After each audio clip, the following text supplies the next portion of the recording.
Lorsque je discute avec des gens et que je leur dis que j'étais prof de maths et que maintenant je suis pasteur, ils se demandent quel est le lien entre les deux.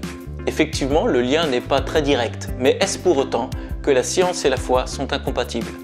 L'autre jour, je discutais avec quelqu'un et il me disait « Moi, je crois à la science ». Mais moi aussi, je crois à la science. Et d'ailleurs, lorsque l'on regarde l'histoire de la science, il y a eu de nombreux chrétiens, Galilée, Newton, Kepler, et encore aujourd'hui, d'éminents scientifiques confessent leur foi en Jésus-Christ. D'où vient alors cette idée que la science et la foi sont incompatibles? En fait, cela vient d'une erreur de raisonnement grossière, mais tellement répandue qu'on ne la remarque même plus. En fait, les personnes qui opposent les deux pensent que parce qu'on a l'explication scientifique de l'univers, alors l'auteur de l'univers n'existe pas. Mais ce raisonnement est absurde.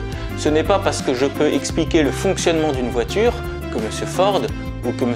Renault n'existe pas. Ce n'est pas parce que je peux expliquer le fonctionnement d'un système que l'auteur de ce système n'existe pas. En fait, il y a deux choses qui sont absurdes et qu'il faut rejeter. La première, c'est de dire, puisqu'il n'y a pas d'explication scientifique, alors forcément, c'est Dieu qui a agi. Mais l'autre proposition qu'il faut également rejeter, c'est dire, puisqu'on a une explication scientifique, alors Dieu n'existe pas. Cela n'est pas plus valable que la première proposition. En fait, Lydia Jaeger, qui est scientifique, mais également théologienne, écrit ceci. « La nature ne chante pas seulement la gloire de Dieu en ce qu'elle a d'inexplicable, elle le fait aussi, et peut-être même surtout, en ce qui peut être expliqué.